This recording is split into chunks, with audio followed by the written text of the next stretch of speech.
এবারে মাধ্যমিকে কি সবাই পাস?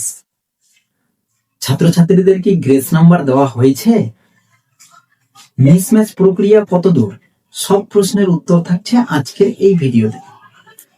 স্মার্ট 89 এর আবারও একটি নতুন ভিডিওতে সকলকেই জানাই স্বাগতম। আশা করি তোমরা সকলেই ভালো আছো এবং সুস্থ আছো। যারা চ্যানেলে নতুন তারা অবশ্যই চ্যানেলটিকে সাবস্ক্রাইব করবে এবং পাশে নোটিফিকেশন বেলটি প্রেস করে অল নোটিফিকেশন অন করে নেবে। যখনই আমি কোনো নতুন ভিডিও আপলোড করব সবার আগে সবার প্রথম তোমার কাছে পৌঁছে। তো চলো আর বেশি কথা না বাড়িয়ে আজকের যে মূল আলোচ্য বিষয় সেই টপিকে যাওয়া যাক। আজকে আমি যে বিষয় নিয়ে আলোচনা করতে চলেছি তোমরা ভিডিওর থাম্বনেল দেখেই বুঝে গেছো। আজকের মূল আলোচ্য বিষয় হচ্ছে মাধ্যমিকের সকল প্রশ্নের উত্তর নিয়ে এই ভিডিও। পর্ষদের অফিসিয়াল বিজ্ঞপ্তিতে স্পষ্টভাবে জানানো হয়েছে 8ই মে সকাল 10টা থেকে আনুষ্ঠানিকভাবে তোমাদের রেজাল্ট প্রকাশিত হবে। তোমাদের প্রত্যেকের প্রশ্ন ছিল, স্যার এবার কি গ্রেস নাম্বার দেওয়া হয়েছে? আমি প্রথমে বলবো হ্যাঁ, তোমাদের সবাইকে দেওয়া হয়নি, কিন্তু কিছু স্টুডেন্টকে দেওয়া হয়েছে।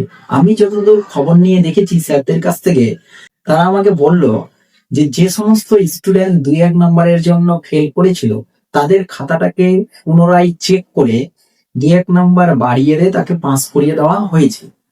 অনেকেই অনেক ভিডিওতে দেখতে পাচ্ছ মিসম্যাচ বলে একটা জিনিস দেখাচ্ছে।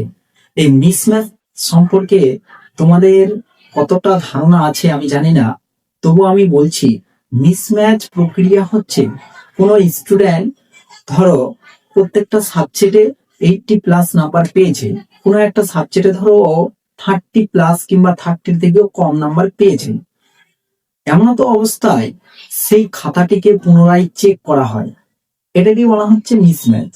অথবা ধরো কোনো একটা স্টুডেন্ট প্রত্যেকটা সাবজেক্টে 25+ নাম্বার পেয়েছে, কোনো রকম করে পাস করেছে, হঠাৎ করে কোনো একটা সাবজেক্টে দেখা যাচ্ছে ও 90+ নাম্বার পেয়ে গেছে, এই জিনিসটাকে আবার পুনরায় চেক করা হয়, এই জিনিসটাকে বলা হচ্ছে মিসম্যাচ। অথবা ধরো যারা র্যাঙ্কিং এ আসবে তাদের 1-2 নাম্বারটা কিন্তু অনেকটাই ম্যাটার করে, এই ক্ষেত্রে তাদের খাতাগুলোকে ভালোভাবে রিচেকিং করা হয়, এই জিনিসগুলোকেই বলা হচ্ছে মিসম্যাচ। এই মিসম্যাচ প্রক্রিয়াটা সম্পূর্ণভাবে কমপ্লিট হয়ে গেছে। তোমাদের পুরো একদম প্রক্রিয়া কমপ্লিট, তোমাদের শুধু রেজাল্টের অপেক্ষা। 8ই মে তোমাদের রেজাল্ট সকাল 10টা থেকে আনুষ্ঠানিকভাবে প্রকাশিত হবে। এবার তোমাদের প্রশ্ন মনে যাচ্ছে, স্যার রেজাল্টটা কিভাবে দেখবো? সেই নিয়েও আমি আলোচনা করবো। তোমরা রেজাল্ট দেখতে পাবে পর্ষদের অফিসিয়াল ওয়েবসাইট wbresult.nic.in, এই ওয়েবসাইটে ভিজিট করলে তোমাদের রোল নাম্বার এবং জন্ম তারিখ দিলে তোমরা রেজাল্টটি অনায়াসে দেখে নিতে পারবে। এই নিয়ে আমি একটা ভিডিও নিয়ে আসবো, স্টেপ বাই স্টেপ আমি বলবো তোমাদের হাতে থাকা স্মার্টফোনটি দিয়ে তোমরা কিভাবে রেজাল্টটি দেখবে, সেই নিয়ে আমি একটা ভিডিও নিয়ে আসবো। তার জন্য তোমাদেরকে আমার সঙ্গে থাকতে হবে, চ্যানেলটিকে সাবস্ক্রাইব করে পাশে নোটিফিকেশন বেলটি প্রেস করে অন নোটিফিকেশনটা অন করে দাও। এর পরবর্তীতে আমি যখনই ভিডিও নিয়ে আসবো তোমার কাছে পৌঁছে যাবে। তো চলো আজকে এইটুকুই ছিল, এর পরবর্তীতে আমি ভিডিও নিয়ে আসবো তোমরা কিভাবে রেজাল্টটা দেখবে। যারা এতক্ষণ আমার সঙ্গে আছো তাদেরকে অসংখ্য অসংখ্য ধন্যবাদ। তোমরা সবাই ভালো থেকো, সুস্থ থেকো, এখানেই শেষ করছি।